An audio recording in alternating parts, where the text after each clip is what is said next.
Hello everyone. हम कर रहे हैं रिप्रोडक्शन इन ऑर्गेनिज्म एंड ये इस चैप्टर का पार्ट 3 है। आज के टॉपिक में हम सेक्सुअल रिप्रोडक्शन के बारे में पढ़ेंगे।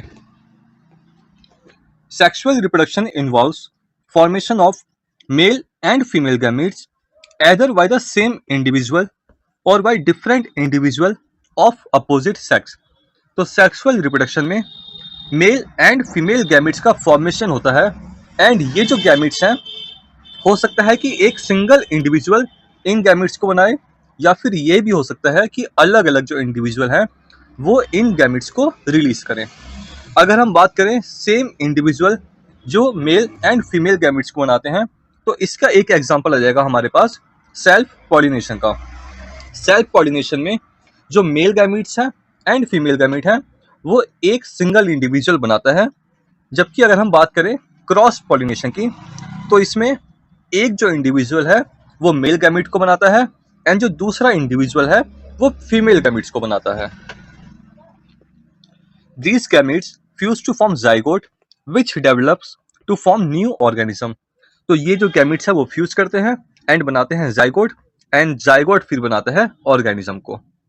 अगर हम कंपेयर करें सेक्सुअल रिप्रोडक्शन को एसेक्सुअल रिप्रोडक्शन के साथ तो सेक्सुअल रिप्रोडक्शन जो है वो elaborate complex and slow process है as compare to asexual reproduction. Because of the fusion of male and female gamete, sexual reproduction result in offspring that are not identical to the parents or amongst themselves। तो क्योंकि sexual reproduction में fusion होता है mail and female gametes का, तो यहाँ पर हमें जेनेटिक वेरिएशंस देखने को मिलते हैं एंड इन जेनेटिक वेरिएशंस की वजह से जो ऑफस्प्रिंग है वो ना तो पेरेंट्स से आइडेंटिकल होता है एंड ना ही आइडेंटिकल होता है वो दूसरे सिबलिंग्स के साथ।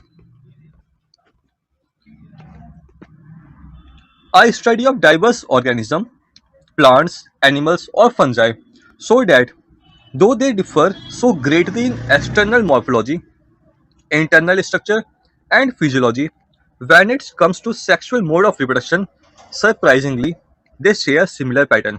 तो अगर हम प्लांट्स, एनिमल्स एंड फंजाई को देखें तो इनमें हमें मॉर्फोलॉजी में, इंटरनल स्ट्रक्चर में एंड फिजियोलॉजी में काफ़ी सारे डिफरेंस देखने को मिलेंगे।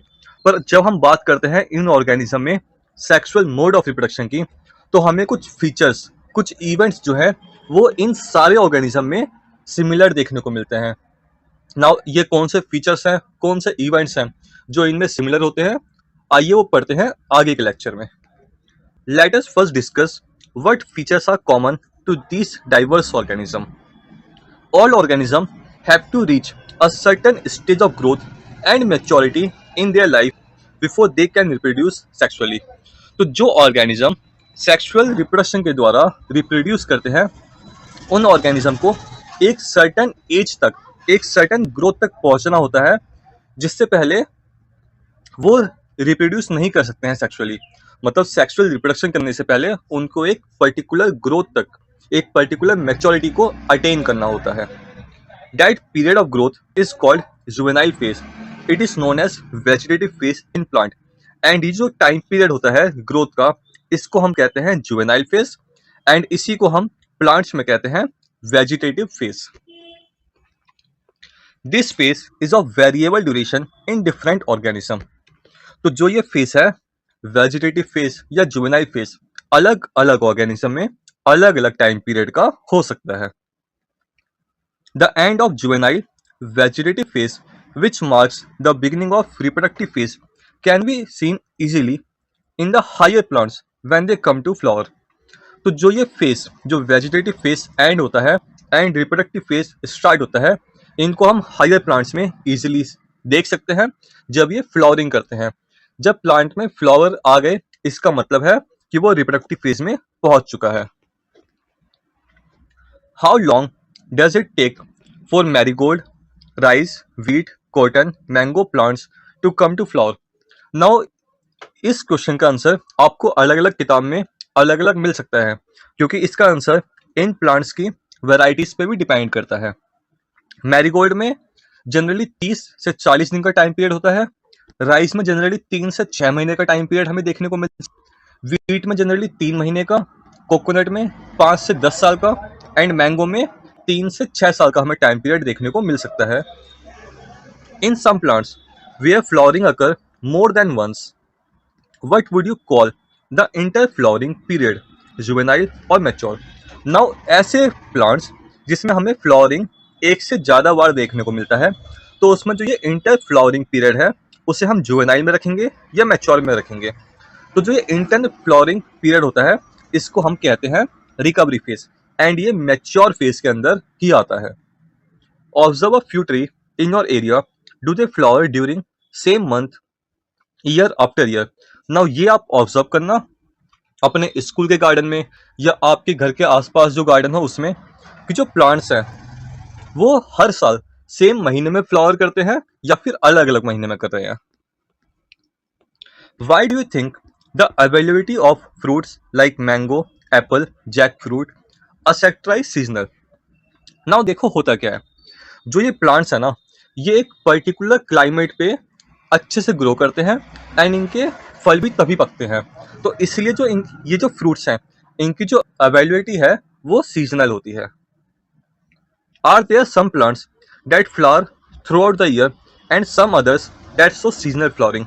तो हाँ, अगर हम अपने आसपास देखेंगे तो हमें ऐसे बहुत सारे प्लांट्स मिलेंगे जो कि पूरे साल भर जो है वो फ्लावर रहता है उन प्लांट्स में, एंड ऐसे भी बहुत सारे प्लांट्स हमें देखने को मिलेंगे जो एक पर्टिकुलर सीजन में ही फ्लावरिंग करते हैं। Plants, the annual and biennial types show clear-cut vegetative, reproductive, and senescent phase. But in perennial species, it is very difficult to clearly define these phases. Now, annual, biennial, and perennial plants होते क्या हैं? तो देखो, annual plants वो plants होते हैं जो अपनी लाइफ साइकिल एक साल के अंदर कंप्लीट कर लेते हैं। मतलब एक साल के अंदर इनके अंदर वेजिटेटिव, रिप्रोडक्टिव एंड सेंसेंट फेस हमें देखने को मिल जाती है। बाइनियल प्लांट्स वो प्लांट्स होते हैं जो अपनी लाइफ साइकिल 2 साल में कंप्लीट करते हैं। पहले साल में हमें वेजिटेटिव फेज देखने को मिलता है एंड सेकंड साल में हमें रिप्रोडक्टिव एंड सेंसेशन फेज देखने को मिलता है। तो देखो, एनुअल और बाइनियल प्लांट में हमें क्लियर कट बाउंड्रीज देखने को मिलती हैं vegetative, reproductive and sensation phase के बीच में। पर जो पेरिनियल प्लांट होता है उसमें हमें क्लियर कट बाउंड्रीज देखने को नहीं मिलती। हम पेरिनियल प्लांट्स में हमें ये देखने को मिलता है कि उनमें फ्लावरिंग भी हो रही है एंड साथ के साथ उनमें ग्रोथ भी हो रही है। तो हमें क्लियर कट बाउंड्रीज पेरिनियल में देखने को नहीं मिलती हैं, जबकि एनुअल में एंड बाइनियल में हमें क्लियर कट बाउंड्रीज देखने को मिलती हैं वेजिटेटिव, रिप्रोडक्टिव एंड सेंसेंट फेज के बीच में। A few plants exhibit unusual flowering phenomena. Some of them, such as bamboo species, flower only once in their lifetime, generally after 50 to 100 years, produce large number of fruits and die. तो कुछ plants में हमें unusual phenomena भी देखने को मिलता है flowering का, जैसे कि एक एग्जांपल है बैम्बू प्लांट का। जो ये बैम्बू स्पीसीज के प्लांट हैं ये 50 से 100 साल में फ्लावरिंग करते हैं, बहुत सारे फ्रूट्स बनाते हैं एंड देन इन प्लांट्स की डेथ हो जाती है। अनदर प्लांट स्ट्रॉबिलैंथस कुंथियाना, जिसका कॉमन नेम है नीलाकुरेंची, फ्लावर वंस इन 12 ईयर्स। तो जो ये प्लांट है ये 12 साल में एक बार फ्लावरिंग करता है। As many of you would know, this plant flower during September to October in 2006।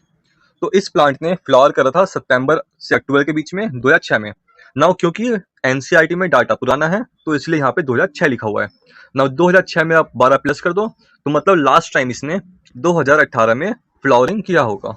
Okay, its mass flowering transform large tracts of hilly areas of Kerala, Karnataka and Tamil Nadu into blue stretches and attract a large number of tourists. तो जो ये flowering plant हमें कहाँ देखने को मिलते हैं, इस नीलाकुरेंजी वाला, ये हमें देखने को मिलेगा hilly areas of Kerala, Karnataka and Tamil Nadu में। इन animals the juvenile phase is followed by morphological and physiological changes prior to the active reproductive behaviour. Now animals में हमें juvenile phase and reproductive phase के बीच में एक ट्रांजिशन फेज देखने को मिलता है जहां पे मॉरल एंड फिजियोलॉजिकल चेंज होते हैं एनिमल्स की बॉडी में। The reproductive phase is also a variable duration in different organism. तो जो ये रिप्रोडक्टिव फेज है ये भी अलग अलग ड्यूरेशन का हो सकता है अलग अलग ऑर्गेनिज्म में। Can you list the changes seen in human beings that are indicative of reproductive maturity. तो देखो ह्यूमन बींग्स में हमें काफ़ी सारे चेंजेस देखने को मिल सकते हैं जिससे हमें पता चले कि जो ऑर्गेनिज्म है जो ह्यूमन बींग है वो रिप्रोडक्शन के लिए तैयार है। जैसे कि एक तो उसमें ग्रोथ कंप्लीट हो जाएगी, वो फुली मैच्योर हो जाएगा। एंड उसमें जो अगर हम मेल की बात करें तो फेशियल आना, फेशियल हेयर आना, प्यूबिक हेयर आना, ये सब भी स्टार्ट हो चुका होगा। उसमें जो स्पर्म काउंट है वो सही से डेवलप हो चुका होगा। फीमेल में बात करें तो ब्रेस्ट की डेवलपमेंट जो है वो कंप्लीट हो चुकी होगी, जो हिप की डेवलपमेंट है वो कंप्लीट हो चुकी होगी, उसमें मेंस्ट्रुएशन साइकिल सही से जो है वर्क कर रही होगी। Among animals, for example birds, do they lay eggs all through the year or is it a seasonal phenomena? What about other animals like frog and lizard? तो अगर हम बर्ड्स, फ्रॉग और लिजर्ड की बात करें तो ये एक पर्टिकुलर सीजन में ही जो है वो ब्रीड करते हैं। You will notice that birds living in nature lay eggs only seasonally।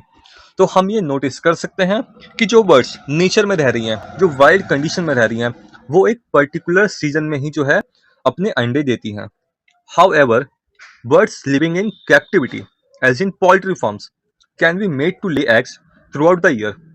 मगर जो बर्ड्स पोल्ट्री फार्म्स में रहती हैं उनको हम पूरे साल जो है वो ऐसे कुछ इंजेक्शन देते हैं, ऐसी उनको कंडीशन देते हैं कि वो पूरे साल जो है अंडे दे सकते हैं। In this case laying egg is not related to reproduction but is commercial exploitation for human welfare. Now ऐसे केस में जहां पर हमने बर्ड्स को रखा हुआ है पोल्ट्री फार्म में, उस केस में जो वो एग दे रही हैं पूरे साल उसको हम रिप्रोडक्शन से रिलेट नहीं कर सकते हैं। ऐसे केस में हम क्या कर रहे हैं, उन बर्ड्स का एक्सप्लॉयटेशन कर रहे हैं हमारे खुद के वेलफेयर के लिए। The females of placental mammals exhibit cyclic changes in the activities of ovaries and accessory duct as well as hormones during the reproductive phase। तो रिप्रोडक्टिव फेज के दौरान जो प्लासेंटल मैमल्स की फीमेल हैं उनमें हमें कुछ साइक्लिक चेंजेस देखने को मिलते हैं। एंड ये साइक्लिक चेंज कहाँ पर होते हैं, तो ये साइक्लिक चेंज होते हैं एक्टिविटीज ऑफ ओवरीज में, एक्सेसरी डक्ट में एंड हॉर्मोन्स के लेवल में। नॉन प्राइमेट्स मैमल्स में जो ये साइक्लिक चेंज हो रहे हैं इनको हम कहते हैं ऊस्ट्रस साइकिल। एंड प्राइमेट्स मैमल्स में जो ये साइक्लिक चेंजेस होते हैं उसको हम कहते हैं मेंस्ट्रुअल साइकिल। नॉन प्राइमेट्स के अंदर cow, sheep, rat, deer, dogs, tiger ये सारे एनिमल्स आते हैं, जबकि प्राइमेट्स के अंदर मंकी, एप्स, ह्यूमंस ये सारे एनिमल्स आ जाते हैं। Many mammals specially those living in natural wild condition exhibit such cyclic change during favorable season in their reproductive phase and are therefore called seasonal breeders। now बहुत सारे mammals जो nature में रह रहे हैं वाइल्ड कंडीशन में उनमें हमें जो ये साइक्लिक चेंज है वो एक पर्टिकुलर सीजन में दिखाई देते हैं एंड इसलिए हम ऐसे मैमल्स को क्या बोलेंगे, सीजनल ब्रीडर्स बोलेंगे। Many other mammals are reproductively active throughout their reproductive phase and hence are called continuous breeders। And बहुत सारे जो अदर मैमल हैं वो पूरे साल भर जो है वो रिप्रोडक्टिव एक्टिव रहते हैं, इसलिए हम ऐसे एनिमल्स को क्या बोल देंगे, कंटिन्यूअस ब्रीडर्स बोल देंगे। नाउ यहाँ पर एक डायग्राम है जहाँ पर seasonal breeders and continuous breeders को दिखाया गया है। That we all grow old if we live long enough is something that we recognize। What is meant by growing old? देखो अगर हम ज़्यादा जिएंगे तो हम देखेंगे कि हम धीरे धीरे जो है वो ओल्ड होते जाएंगे, पर मतलब क्या है कि हम ओल्ड हो रहे हैं। The end of reproductive phase can be consider as one of the parameters of senescence or old age. तो ओल्ड एज में क्या होगा, जो रिप्रोडक्टिव फेज है वो एंड हो चुका होगा एंड ये एक पैरामीटर हो सकता है ओल्ड एज को डिफाइन करने का। There are concomitant changes in the body like slowing of metabolism etc during the last phase of the life span। now old age में क्या होगा, यहाँ पे जो मेटाबॉलिज्म है वो भी स्लो डाउन होना स्टार्ट हो चुका होगा। Old age ultimately leads to death and old age के बाद क्या होगा, ऑर्गेनिज्म की डेथ हो जाएगी। In both plants and animals hormones are responsible for the transition between the three phases. Now चाहे हम एनिमल्स की बात करें या प्लांट्स की बात करें, जो ये तीन फेज में ट्रांजिशन होता है वो होता है हॉर्मोन्स की वजह से। थ्री फेज कौन कौन से थे, तो जुवेनाइल फेज, रिप्रोडक्टिव फेज या फिर old phase. Interaction between hormones and certain environmental factors regulate the reproductive process and the associated behavioral expression of organism। तो जो बहुत सारे हमारे बॉडी के हॉर्मोन्स हैं वो आपस में इंटरेक्ट करते हैं, एंड कुछ जो एनवायरमेंटल फैक्टर्स हैं वो रेगुलेट करते हैं रिप्रोडक्टिव प्रोसेस को, एंड जो उसके साथ एसोसिएटेड ऑर्गेनिज्म का जो बिहेवियर है उसको भी। Events in sexual reproduction. After attainment of maturity, all sexually reproducing organisms exhibit events and processes that have remarkable fundamental similarity, even though the structure associated with sexual reproduction are indeed very different.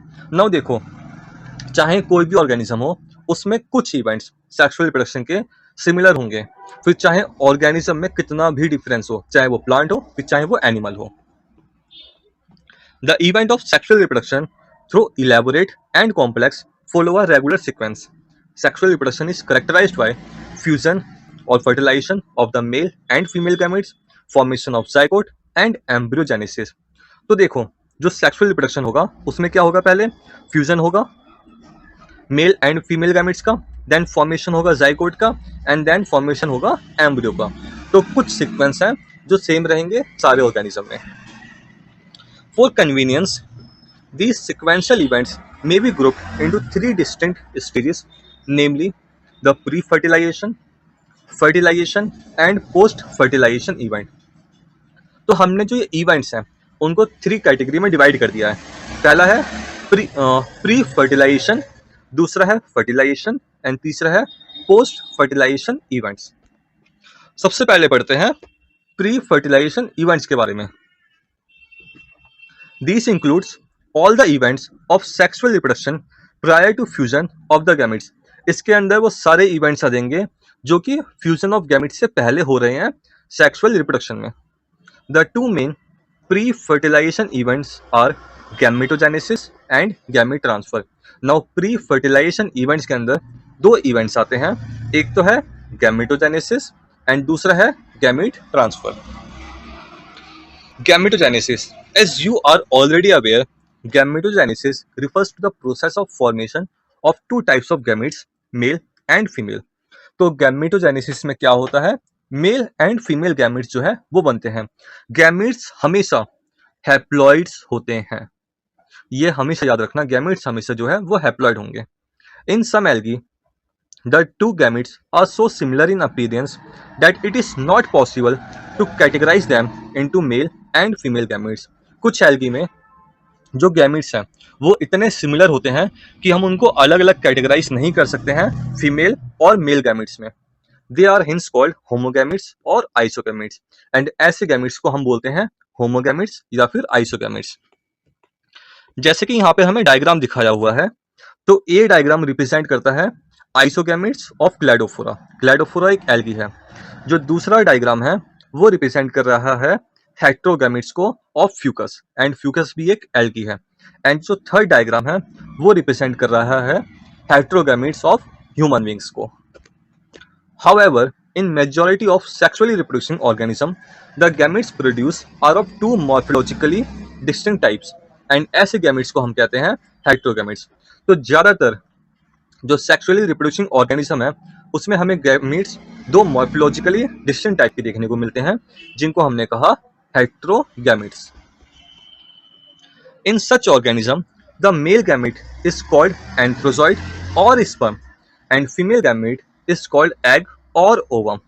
तो जो हेट्रोगैमेट्स होते हैं उसमें जो male gamete है उसको हम कहते हैं एंथ्रोजॉइड या फिर स्पर्म, एंड जो फीमेल गैमेट है उसको हम कहते हैं एग या फिर ovum. Sexuality in organism. Sexual reproduction in organism generally involves the visual। Now यहाँ पे देखो लिखा है generally involves, तो sexual reproduction में generally fusion होता है gametes का एंड ये गैमेट्स दो डिफरेंट इंडिविजुअल द्वारा बनाए गए होते हैं। नाउ जनरली जो है वो दो पेरेंट इन्वॉल्व होते हैं, मगर रेयरली जो है वो सिंगल जो इंडिविजुअल है वो भी ये दोनों गैमेट्स प्रोड्यूस कर सकता है, जिसका हमने एग्जांपल देखा था सेल्फ पॉलिनेशन में। But this is not always true. मतलब दो पेरेंट्स इन्वॉल्व होंगे ये हमेशा ट्रू नहीं होता है। कई बार सिंगल पेरेंट भी, सिंगल इंडिविजुअल भी दोनों गैमेट्स को बना सकता है। From your recollection of examples studied in class 11th, can you identify cases where self fertilization is observed? तो देखो सेल्फ फर्टिलाइजेशन जो है वो प्लांट में तो हमें इजीली मतलब ज्यादातर देखने को मिल जाता है ना। मगर अगर हम बात करें एनिमल्स की, तो एनिमल में ये कम देखने को मिलता है। हमने क्लास 11th में फाइलम में एक किंगडम पढ़ा था, सॉरी एनिमल किंगडम में एक फाइलम पढ़ा था, प्लेटीहेल्मिन्थिस। प्लेटीहेल्मिन्थिस के अंदर एक एग्जांपल था टेप वर्म का। तो जो टेप वर्म होता है वो सेल्फ फर्टिलाइज जो है वो कर सकता है, क्योंकि इसमें दोनों mail and female sex organ एक सिंगल इंडिविजुअल में प्रेजेंट होते हैं, एंड ये जो है वो इसलिए सेल्फ फर्टिलाइजेशन कर सकता है। Of course citing such example in plant in is easy. मतलब जो सेल्फ फर्टिलाइजेशन के जो इवेंट्स हैं वो हमें प्लांट में इजीली देखने को मिल सकते हैं। प्लांट्स में है both male and female reproductive structure in the same plant, and ऐसे प्लांट्स को हम कहेंगे बाइसेक्सुअल प्लांट। जिन प्लांट्स के अंदर mail and female reproductive structure दोनों देखने को मिलते हैं उनको हमने कहा बाइसेक्सुअल प्लांट। और ऑन डिफरेंट प्लांट्स, एंड ऐसे प्लांट्स को हमने कहा यूनिसेक्सुअल। तो ऐसे प्लांट्स जिनमें हमें mail and female reproductive structure अलग अलग प्लांट्स पे देखने को मिलेंगे उनको हमने कहा यूनिसेक्सुअल प्लांट। नाउ यहाँ पर हमें एक एग्जाम्पल भी दे रखा है। अगर हम एग्जाम्पल को देखें तो एक एग्जाम्पल दे रखा है हमें चारा का। यहाँ पे चारा है, यहाँ पे male sex organ and female sex organ हमें एक सिंगल पेरेंट के ऊपर, सिंगल प्लांट के ऊपर दिखाई दे रहे हैं। जबकि अगर हम बात करें मर्केंशिया की, तो जो मर्केंशिया है उसमें फीमेल रिप्रोडक्टिव ऑर्गन अलग प्लांट पर होगा एंड मेल रिप्रोडक्टिव ऑर्गन अलग प्लांट पर होगा। एंड वहीं हमें यहाँ पे दिखाया हुआ है बाइसेक्सुअल प्लांट, जिसका एग्जांपल दे रखा है स्वीट पोटैटो। इसमें क्या है, इसमें male reproductive organ and female reproductive organ हमें सेम फ्लावर पे दिखाई दे रहा है। नाउ ये जो एग्जांपल है ना, ये एग्जांपल आपको याद होने चाहिए, क्योंकि ये पेपर में पूछे जाते हैं कि मोनोसियस कौन सा है, डायोसियस कौन सा है। मोनोसियस का मतलब हो गया बाइसेक्सुअल, जहाँ पे दोनों जो mail and female reproductive organ है वो हमें सेम प्लांट पे दिखाई दे रहे हैं। जबकि जो डायोसियस है, डायोसियस में क्या है, फीमेल रिप्रोडक्टिव ऑर्गन अलग प्लांट पर है एंड मेल रिप्रोडक्टिव ऑर्गन अलग प्लांट पर है। तो ये जो एग्जांपल है वो याद रखना हमेशा। In several fungi and plants term such as homothallic and monoecious, इसका मतलब हो गया bisexual, are used to denote the bisexual condition. ये जो टर्म्स हैं मोनोथैलिक, मोनोसियस, बाइसेक्सुअल, ये याद होनी चाहिए कि कौन सी टर्म क्या रिप्रेजेंट करती है। And heterothallic and dioecious are term used to describe unisexual condition.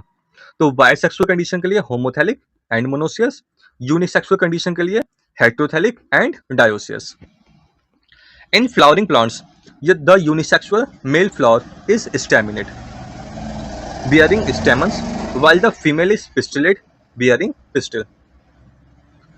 तो फ्लावरिंग प्लांट में जो मेल फ्लावर है उसे हमने क्या कहा, स्टैमिनेट, एंड इसके पास क्या देखने को मिलेंगे हमें, stamens.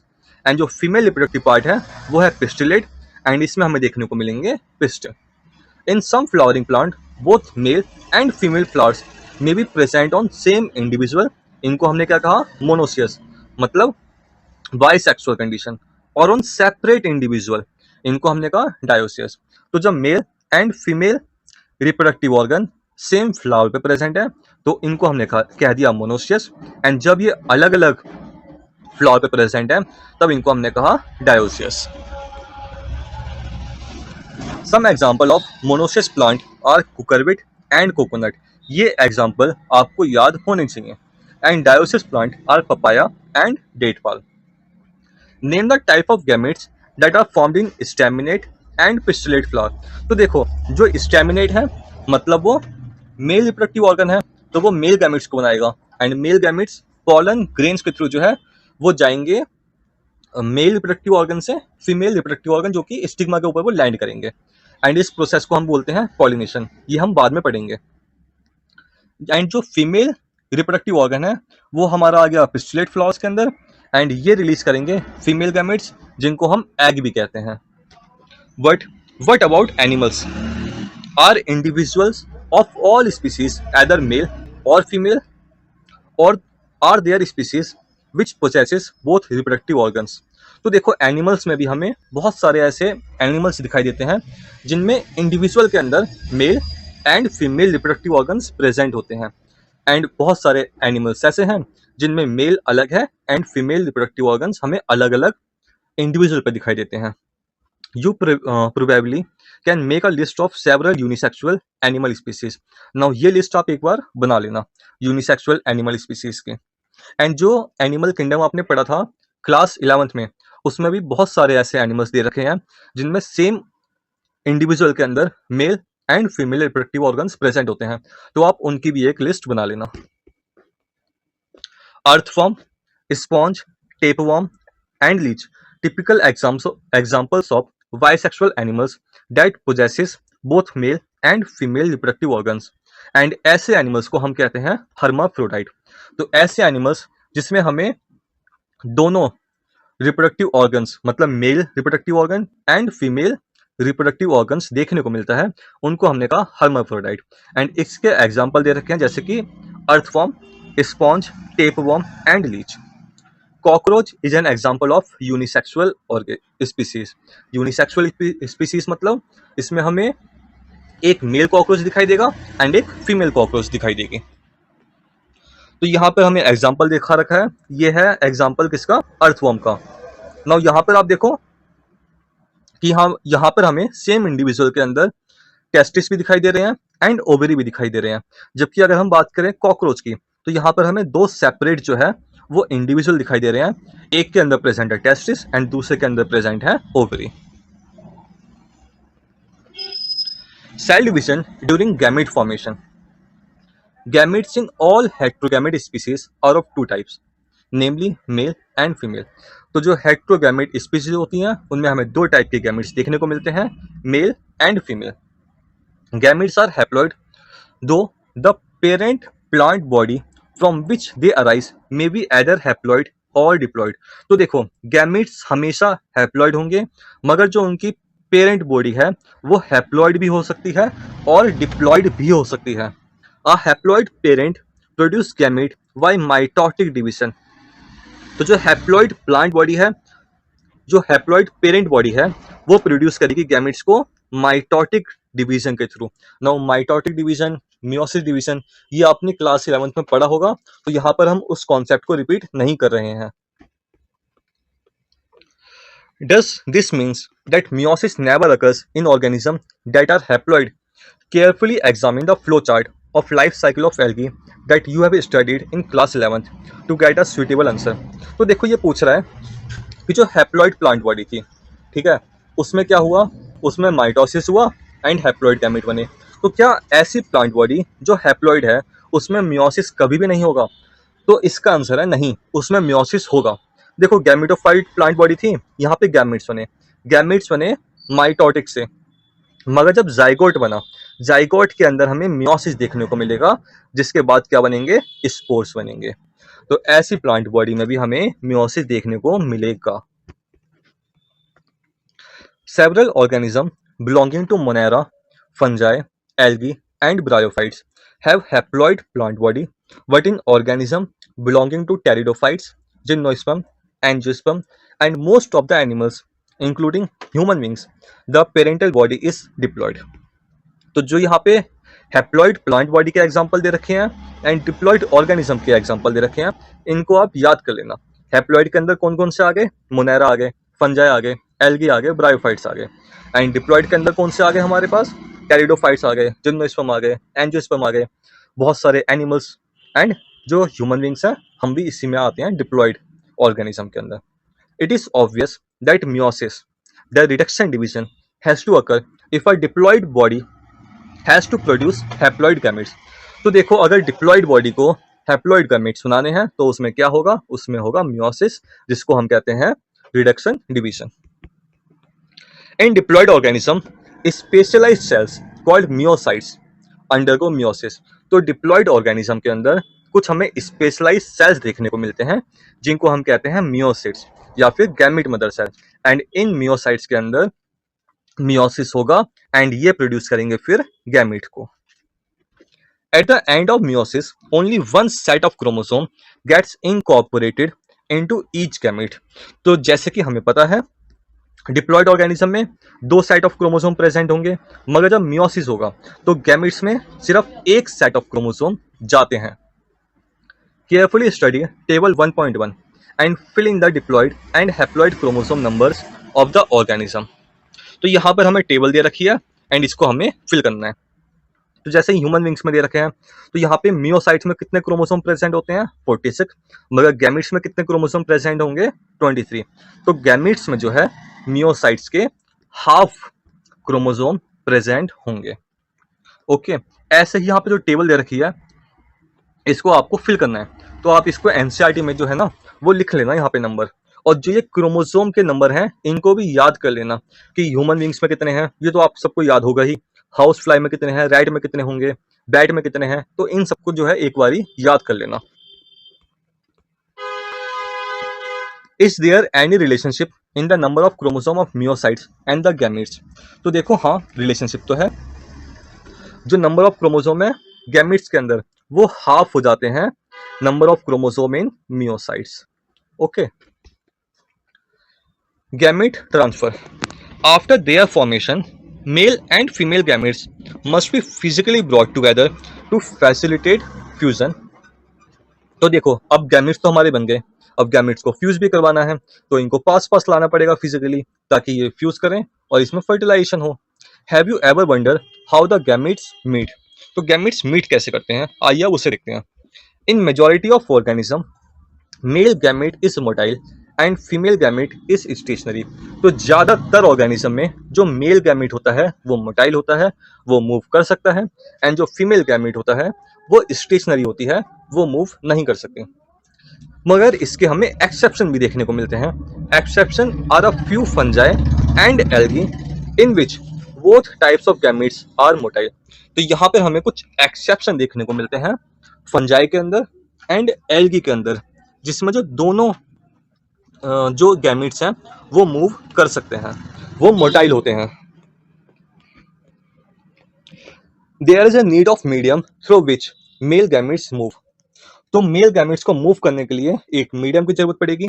In several simple plants like algae, bryophytes, pteridophyte, water is the medium through which these gamete transfer take place. ज्यादातर जो सिंपल प्लांट्स हैं जैसे कि एल्गी, ब्रायोफाइट्स एंड टेरिडोफाइट्स, इसमें क्या होता है वाटर मीडियम का रोल प्ले करता है, जिसमें जो है जो मेल गैमेट्स हैं वो मूव करके फीमेल गैमेट्स के पास पहुंचते हैं। A large number of male gametes however fail to reach the female gametes. तो बहुत सारे ऐसे मेल गैमेट्स होंगे जो कि फीमेल गैमेट्स के पास नहीं पहुंच पाएंगे, एंड इसीलिए क्या होता है जो मेल गैमेट्स हैं वो बहुत बड़े नंबर में जो है वो रिलीज होते हैं। To compensate this loss, the male gametes during transport, the number of male gametes produced is several thousand times the number of female gametes produced।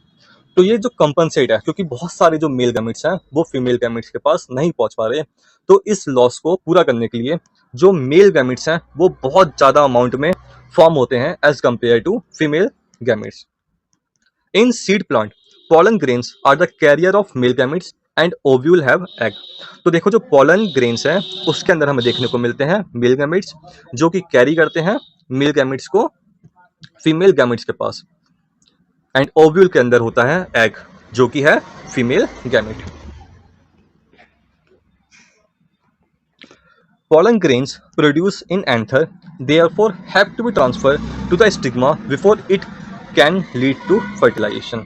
तो जो pollen grains हैं वो प्रोड्यूस हो रहे हैं एंथर में, है ना, एंड इनको हमें ट्रांसफर करना पड़ेगा स्टिग्मा पे ताकि जो फर्टिलाइजेशन का इवेंट है वो हो सके। ना यहाँ पे डायग्राम दिखा रखा है कि यहाँ पे जो पॉलन ट्यूब है वो बन रहे हैं, एंड पॉलन ट्यूब के थ्रू जो मेल गैमेट है वो पहुंचेगा एग के पास। In bisexual self fertilisation plant, example दे रखा है इसमें पी का। Transfer of pollen grains to the stigma is relatively easy as anther and stigma are located close to each other. Pollen grains soon after they are shed come in contact with stigma.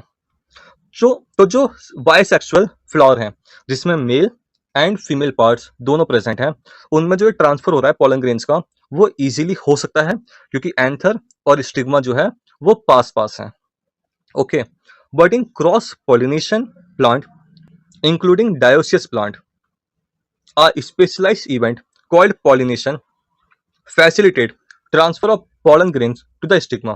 मगर जो डायोसिस plant होंगे उसमें जो plant body है वो mail की अलग है, फीमेल की अलग है, तो यहाँ पे क्या है, ट्रांसफर करना पड़ेगा हमें पोलन ग्रेन्स को मेल प्लांट से फीमेल प्लांट पे।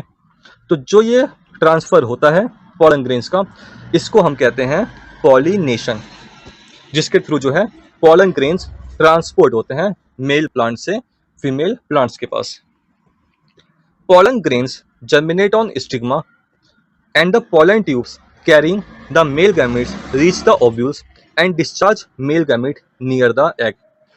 तो पोलन ग्रेन्स जो है वो जर्मिनेट करेंगे स्टिग्मा के ऊपर एंड पोलन ट्यूब बनेगा, पोलन ट्यूब कैरी करेगा मेल गैमेट्स को एंड वो पहुंचाएगा मेल गैमेट्स को ओव्यूल के पास एंड डिस्चार्ज कर देगा मेल गैमेट्स को नियर द एग, फिर जहां पे क्या है फर्टिलाइजेशन होगा। In dioecious animal since male and female gametes are formed in different individual, the organism must evolve a special mechanism for gamete transfer. तो देखो जो एनिमल्स हैं, जो डायोसियस एनिमल्स हैं, उसमें मेल एंड फीमेल गैमेट्स अलग अलग इंडिविजुअल में बन रहे हैं, तो यहाँ पे भी हमें जो है ट्रांसफर तो करना पड़ेगा गैमेट का। तो यहाँ पे भी हमें कुछ स्पेशल मैकेनिज्म देखने को मिलते हैं जिसके थ्रू जो है ट्रांसफर होता है मेल गैमेट्स का फीमेल गैमेट्स के पास। Successful transfer and coming together of gametes is essential for the most critical event and in sexual reproduction, the fertilisation. तो सक्सेसफुल ट्रांसफर बहुत जरूरी है सबसे इंपॉर्टेंट इवेंट के लिए जो सेक्सुअल रिप्रोडक्शन में होता है, एंड वो है फर्टिलाइजेशन। तो सेक्सुअल रिप्रोडक्शन में सबसे क्रिटिकल सबसे इंपॉर्टेंट इवेंट कौन सा है, तो वो है fertilization. Fertilization, the most vital event of sexual reproduction is perhaps the fusion of gametes. तो सबसे जो वाइटल इवेंट है, सबसे जो इंपॉर्टेंट इवेंट है सेक्सुअल रिप्रोडक्शन में, वो कौन सा है, फ्यूजन ऑफ गैमेट्स, मतलब फर्टिलाइजेशन का। This process called syngamy result in formation of diploid zygote. The term fertilization is also often used for this process. तो चाहे हम syngamy कह लें या fertilization कह लें, दोनों सेम चीजें हैं। एंड फर्टिलाइजेशन के बाद क्या होता है, तो यहाँ पे फॉर्मेशन होता है डिप्लॉइड जाइगोट का।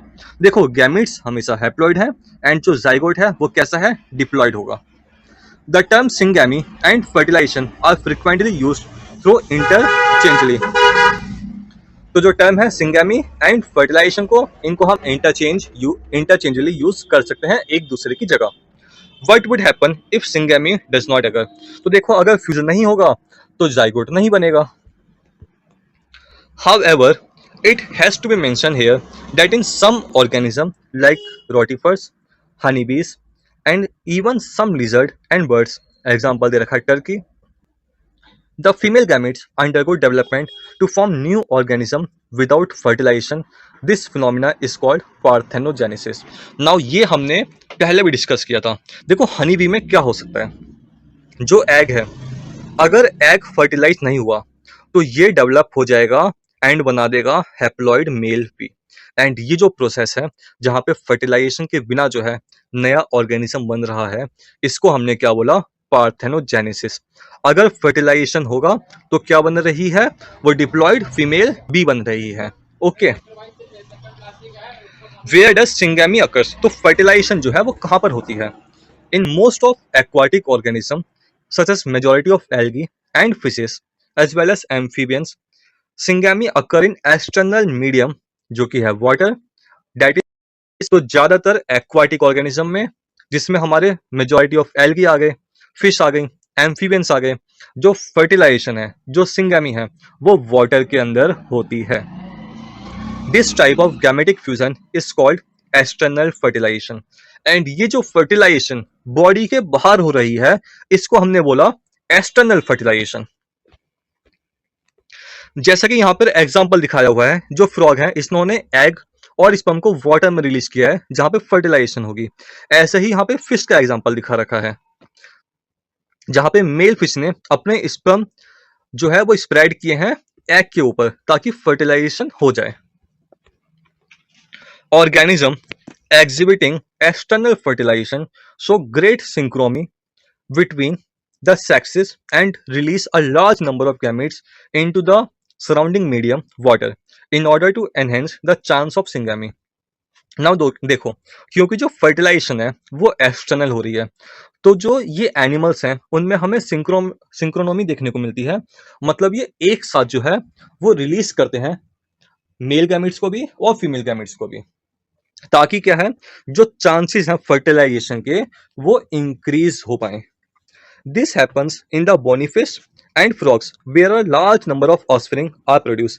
एंड इसका हमें एग्जांपल दे रखा है बोनीफिश एंड फ्रॉग्स का। एंड यहाँ पे क्या है, लार्ज नंबर ऑफ ऑस्प्रिंग जो है वो प्रोड्यूस होते हैं।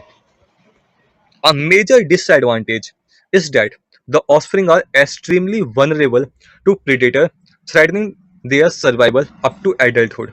नाउ एक्सटर्नल फर्टिलाइजेशन का एक डिसएडवांटेज यह है कि जो प्रीडेटर है, जो इनका शिकार जो है वो इजीली हो सकता है।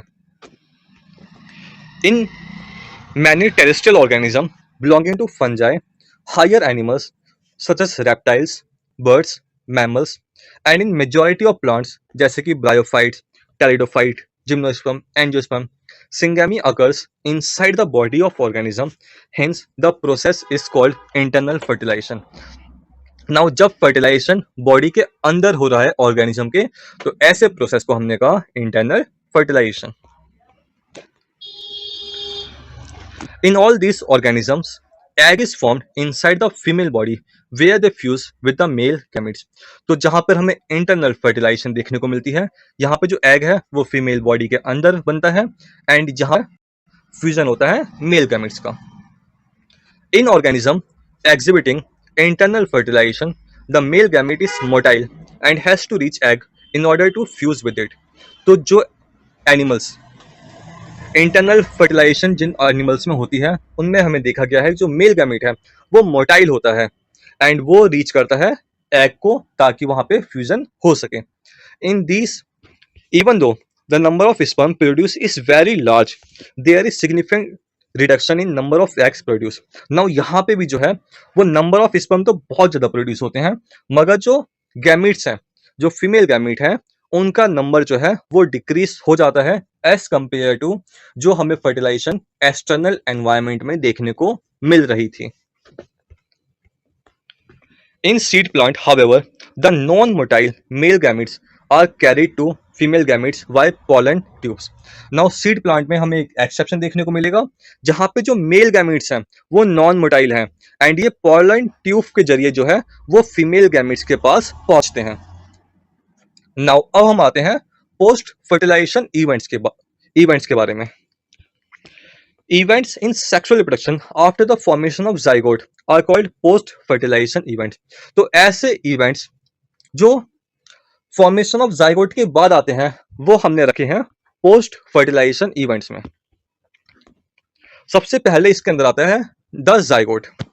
Formation of diploid zygote is universal in all sexually reproducing organism. तो जो फॉर्मेशन है डिप्लॉयड जाइगोट का वो हमें सारे ऑर्गेनिज्म में देखने को मिलेगा जो भी रिप्रोड्यूस कर रहे हैं सेक्सुअली।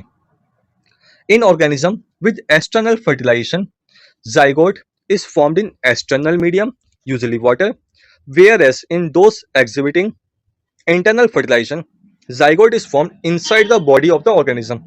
And ये तो obvious है, देखो जहां पे फर्टिलाइजेशन बाहर हुई है तो वहां पे जाइगोट भी तो बाहर ही बनेगा ना एक्सटर्नल मीडियम में, एंड जहां पे जो है फर्टिलाइजेशन इंटरनल हुई है तो यहाँ पे जाइगोट बनता है in the body. Further development of the zygote depends on the type of the life cycle the organism has and the environment it is exposed to। now जो ये डेवलपमेंट है जाइगोट की ये ऑर्गेनिज्म की life cycle पे depend करता है and उसके एनवायरमेंट के ऊपर डिपेंड करता है। In organism belonging to fungi and algae, zygote develop a thick wall that is resistant to desiccation and damage. तो जो ऑर्गेनिज्म है जैसे कि फंजाई एंड एल्गी, तो जैसा कि हमने देखा था जो जाइगोट का डेवलपमेंट है वो ऑर्गेनिज्म की लाइफ साइकिल के ऊपर डिपेंड कर रहा है ना। तो फंजाई एंड एल्गी में क्या होगा, यहाँ पे जो जाइगोट है इसके ऊपर एक थिक वॉल आ जाएगी जो कि इसको बचाएगी डेसिकेशन से एंड डैमेज से। It undergoes a period of rest before germination, and यहाँ पे जो जाइगोट है वो कुछ दिन आराम करेगा, कुछ देर जो है वो आराम करेगा एंड फिर बाद में यहाँ पे जर्मिनेशन होगा। In organism with haplontic life cycle, जो कि हमने क्लास 11 में पढ़ी है, zygote divide by meiosis to form haploid spores that grow into haploid individual. तो ये हमने जो है वो डायग्राम भी देखा था, जो ऑर्गेनिज्म हैप्लॉन्टिक लाइफ साइकिल को शो करते हैं। यहाँ पे जाइगोट के अंदर मियोसिस होगा एंड हैप्लॉइड स्पोर्स बनेंगे एंड ये हैप्लॉइड स्पोर्स ग्रो करेंगे एंड हैप्लॉइड इंडिविजुअल को बनाएंगे। Consult your class 11 book and find out what kind of development take place in zygote in organism with diplontic and haplodiplontic life cycle. Now जो class 11 का plant kingdom वाला chapter है उसमें last में ये दे रखे हैं, दोनों डायग्राम दे रखे हैं, आप इनको एक बार रीड करना। Okay, zygote is the vital link that ensures continuity of species between organism of one generation and the next. तो जाइगोट एक इंपॉर्टेंट लिंक है जो इंश्योर करता है कंटिन्यूटी ऑफ स्पीसीज, की जो स्पीसीज की कंटिन्यूटी है वो बनी रहे generation after generation. Every sexually reproducing organism including human beings begin life as single cell zygote. तो चाहे वो कोई सभी ऑर्गेनिज्म हो जो सेक्सुअली रिप्रोड्यूस कर रहा है, उसकी स्टार्टिंग कहाँ से होती है, तो सिंगल सेल जाइगोट से उसकी स्टार्टिंग होती है। नाउ पोस्ट फर्टिलाइजेशन इवेंट में जो अगला इवेंट आता है वो आता है एम्ब्रियोजेनेसिस का। पहले हमने जाइगोट के बारे में पढ़ा, दूसरा हम पढ़ेंगे एम्ब्रियोजेनेसिस के बारे में। Embryogenesis refers to the process of development of embryo from the zygote. तो जाइगोट के बाद क्या बनता है, वो बनता है एम्ब्रियो में, एंड एम्ब्रियोजेनेसिस में हम उसी के बारे में पढ़ते हैं। During embryogenesis zygote undergo cell division, जो कि माइटोसिस होता है, एंड सेल डिफरेंशिएशन। नाउ देखो सेल डिवीजन इसलिए होता है ताकि जो नंबर ऑफ सेल्स हैं वो इंक्रीज हो सके, और सेल डिफरेंशिएशन क्यों होता है, क्योंकि ऑर्गेनिज्म के अंदर जो है अलग अलग टाइप के सेल्स प्रेजेंट होते हैं, अलग अलग टाइप के ऑर्गन्स प्रेजेंट होते हैं। तो ये कैसे बनते हैं, ये बनते हैं सेल डिफरेंशिएशन से। While cell division increase the number of cells in the developing embryo, cell differentiation helps group of cells to undergo certain modification to form specialized tissue and organs to form an organism। तो देखो cell division से क्या हुआ, number of sales increase हुआ, and differentiation से क्या हुआ, specialised tissue बनेंगे, जैसे मसल्स के हमारे टिश्यू बनेंगे, नर्वस जो हमारे टिश्यू हैं वो बनेंगे। तो अलग अलग टाइप्स के जो है हमारी बॉडी के अंदर टिश्यू बनेंगे, ऑर्गन्स बनेंगे सेल डिफरेंशिएशन के प्रोसेस से। You have studied the process of cell division and differentiation in the previous class। तो आपने पहले पढ़ा होगा ये सेल डिवीजन का प्रोसेस एंड डिफरेंशिएशन का, जैसे कि हमने माइटोसिस एंड मियोसिस पढ़ा था क्लास 11 में। Animals are categorized into oviparous and viviparous based on whether the development of zygote take place outside the body of the female parent or inside, that is whether they lay fertilized egg और give birth to young ones. तो animals को हम दो category में divide कर सकते हैं, oviparous में एंड विविपेरस में। एंड ये किस बेस पे होता है, ये इस बेस पे होता है कि जो एनिमल है उनमें जो डेवलपमेंट ऑफ जाइगोट है वो आउटसाइड ऑफ बॉडी हो रही है या फिर इनसाइड हो रही है। इन ओविपेरस एनिमल्स, जिसके एग्जाम्पल दे रखे हैं हमें reptiles and birds, the fertilized egg covered by hard calcareous shell are laid in safe place in the environment after a period of incubation, young ones hatch out। तो oviparous animals के example जैसे कि हमारे पास birds हो गए, reptiles हो गए, यहाँ पे जो फर्टिलाइज्ड एग जो ये देंगे उसके बाहर हमें एक हार्ड कैलकेरियस सेल्स दिखाई देगा, एंड ये अपने अंडे को एक सेफ जो एनवायरमेंट है उसमें ले करते हैं, एंड कुछ टाइम के बाद फिर जो यंग वंस है वो बाहर आ जाता है। On the other hand in viviparous animals, majority of mammals including human beings, the zygote develop into a young ones inside the body of the female organism। तो विविपेरस ऑर्गेनिज्म जिसमें बहुत सारे mammals भी आते हैं एंड इनके अंदर human beings भी आते हैं। इसमें क्या होगा, जो जाइगोट है वो डेवलप होगा यंग वन में फीमेल बॉडी के अंदर। After attaining a certain stage of growth, the young ones are delivered out of the body of the female organism.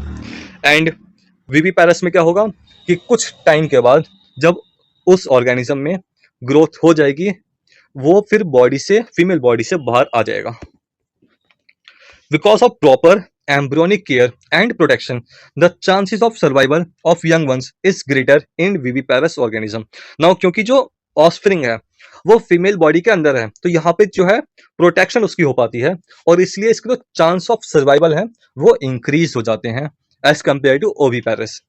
In flowering plants the zygote is formed inside the ovule. तो flowering plant में zygote क्या कहाँ बनेगा, ovule के अंदर बनेगा। After fertilization sepal petals stamen of the flower wither and falls off. तो क्या होगा, फर्टिलाइजेशन के बाद जो सेपल पेटल्स एंड स्टेमन्स हैं फ्लावर की वो गिर जाएंगे। Can you name a plant in which sepals remain attach. तो इसके एग्जांपल आप लिख लेना कि ये पी में और टमाटो में जो सेपल्स हैं वो नहीं गिरती हैं, वो अटैच रहती हैं प्लांट्स के साथ। The pistil however remain attach to the plant. जो पिस्टिल है वो प्लांट के साथ अटैच रहती है। Zygote develop into the embryo and the ovules develop into the seed. तो जो जाइगोट है वो डेवलप हुआ एम्ब्रियो में, एंड ओव्यूल से क्या बनी, ओव्यूल से बनी seed. The ovary develop into the fruit which develops a thick wall called pericarp that is protective in function. तो देखो जाइगोट बना एम्ब्रियो में, ओव्यूल डेवलप हुआ सीड में, एंड ओवरी से बनी फ्रूट, एंड फ्रूट के जो आसपास है वो एक थिक वॉल होगी जिसको हम कहेंगे पेरिकार्प, जो कि प्रोटेक्ट करेगी उस फ्रूट को, जो कि यहाँ पे डायग्राम में दिखाया हुआ है। तो जो एस है वो रिप्रेजेंट कर रहा है सीड को, एंड जो प्रोटेक्टिव कवरिंग है वो है पेरिकार्प, जो कि पी से रिप्रेजेंट किया हुआ है। After dispersal seed germinate under favourable conditions produce new plants. तो जो सीड है वो डिस्पर्स होगी एंड वो जर्मिनेट करेगी जब उसके पास फेवरेबल कंडीशंस होंगी, एंड नया प्लांट जो है वो बन जाएगा। नाउ यहाँ पे दो क्वेश्चन दे रखे हैं जो नीट में पूछे गए हैं। नाउ अगर आपने लेक्चर ध्यान से सुना है तो आप इसका आंसर कमेंट बॉक्स में कर देना। जो भी सही आंसर देगा मैं उसके कमेंट को लाइक कर दूंगा एंड पिन कर दूंगा, ताकि सबको सही आंसर पता चल सके। तो आज के लेक्चर में इतना ही है, एंड इसी के साथ हमने रिप्रोडक्शन वाला चैप्टर जो है क्लास 12 का first chapter reproduction in organism उसको कंप्लीट कर लिया है। अगर आपको कोई डाउट हो तो कमेंट बॉक्स में लिख देना। Thank you.